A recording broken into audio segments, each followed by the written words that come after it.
Hello and welcome to my channel. Today I'm showing you how I get my overwintered strawberries ready for spring. Let's get started. Some people dream of good things. Very few people stay awake and do them. People dream of good. Okay, so first I'm just removing all the old runners from the strawberries that have produced daughter plants. Some of them are quite stiff to get out and they do have to have a little bit of a pull. I managed to knock over the camera as well. And basically what I'm doing here is just removing all of the old like leaves that have fallen down from the plant that's overhead, and removing all the weeds and all the debris basically that's fallen into the pot. Another thing I'm just removing is all the old leaves that have started to decay and just go brown. And this really helps because they're just going to attract slugs. So as you can see, the pot is still looking quite sorry for itself. And I just need to do it to all of them basically. So I'm going to go around once again removing any of the leaves that just look straggly. So just a sharp pull, even a little bit of a twist, a little bit like how you would remove the leaves from broccoli plants. That's all you're going to be doing there. So it's like a back and forth motion. Okay, so I'm just going to do this for all my pots. I do have quite a lot of strawberries because we are massive fans of strawberries. So I'm just going to do the same, repeat the same process with all my pots here.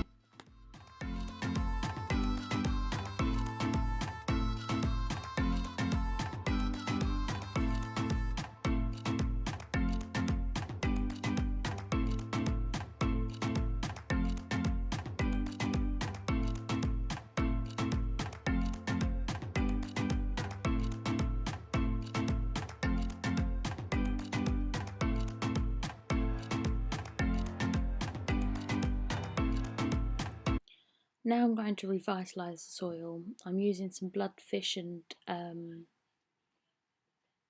bone meal. I'm just sprinkling it over the top here, rubbing it in a little bit, and then I'm going to put some new compost and top dress the strawberries. This is really important because you don't get any extra nutrients from the soil and you're taking a load away from the last season.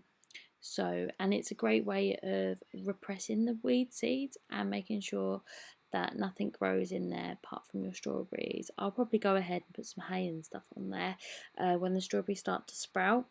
But that's a really great way just to reduce your workload basically, because everybody loves strawberries but nobody wants to weed the pots every 5 minutes. So that's what I do with my strawberries, and I want to do that for all of my pots.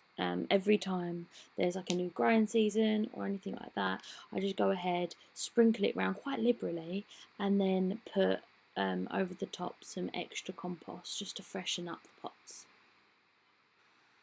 Okay, so it's super important here not to cover the crown. So the crown is what I'm scooping the soil away from.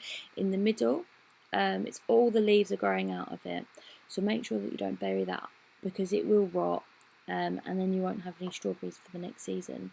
So like I said, make sure that you put a liberal amount of compost and nutrients around, but where the crown is exactly in the middle where the leaves coming out of, make sure that you scoop away the compost away from that so it doesn't rot.